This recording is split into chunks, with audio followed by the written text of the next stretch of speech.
Actually Jio politics کا تھوڑا سا یہ ہے کہ کیونکہ دنیا جو ہے وہ ایک گلوبل ولیج بن گئی ہے بیکاز آف یہ گلوبلائزیشن کا جو ایرا ہمارا آیا ہے. پہلے بھی geopolitics as a subject تھا مگر وہ بالکل سمجھا جاتا تھا کہ ایک ویسٹرن سبجیکٹ ہے اور امپیریلسٹ ہافر اور مارکینڈر کی تھیوریز چلتی تھیں جو کہ برٹن جرمن اور یو ایس کے لوگ وہ لوگ ہی اس سبجیکٹ کو لے کے چلتے تھے اور اس کو ایک امپیریلسٹک سائنس سمجھا جاتا تھا.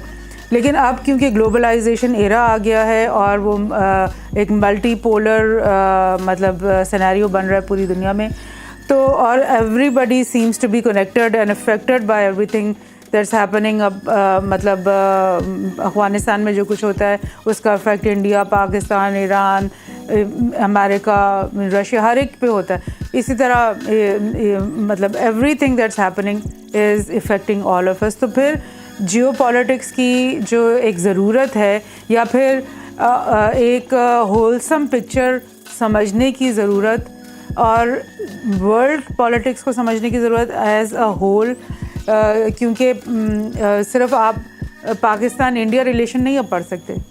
That doesn't make sense any more because وہ ایک ہے ہی نہیں. Because India is part of the Quad. For example Quad میں آسٹریلیا، جاپان اور امریکہ ہے تو اس کو اکٹھے ہمیں ایک سمجھنا پڑے گا کہ وہ کس طرح سے وہ ایک چیز چل رہی ہے. تو اس طرح سے آپ کہتے ہو آج کل کے وقت میں کہ کوئی فرینڈس نہیں ہے، آپ کے صرف انٹرسٹ ہے تو پھر ایک ملک کا انٹرسٹ تو 50 ملکوں کے ساتھ چل رہا ہوتا ہے نا. بیکاز وہ کہیں سے وہ کاٹن خرید رہا ہے، کہیں سے وہ آئل خرید رہا ہے، کہیں سے وہ سروسز لے رہا ہے. تو اب کے زمانے میں گلوبل پالیٹکس کو ایز اے ہولسم سائنس سمجھنا پالیٹکس کے لیے اور ایک نیشنل پالیسی بنانے کے لیے، ری فریم کرنے کے لیے بہت زیادہ امپورٹنٹ ہو گیا ہے. لیکن افسوس کی بات ہے کہ ہمارے ملک میں ایز اے سبجیکٹ اس کو اتنی لائک آپ کو نارملی یونیورسٹیز میں ایز اے سبجیکٹ نہیں مل رہا.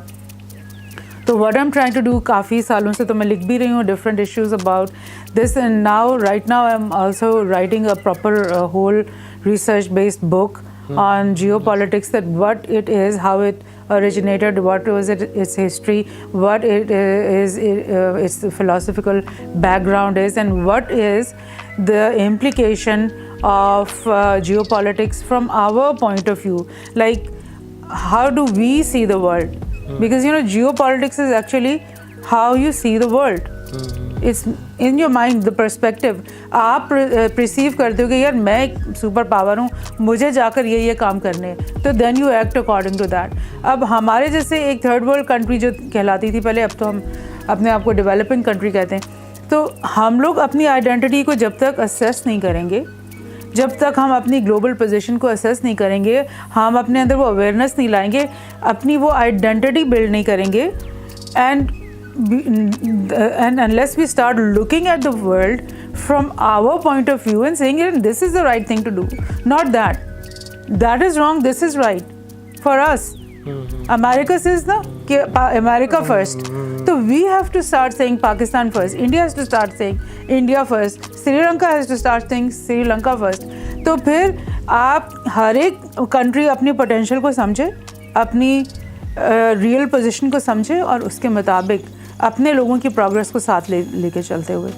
تو آپ اپنے ملک کو کبھی پروگرس نہیں کروا سکتے، اپنی عوام کی پروگرس گراس روٹ لیول سے نہیں کر سکتے unless you are that strong perception والا ملک جو اپنی رول کو سمجھتا ہے.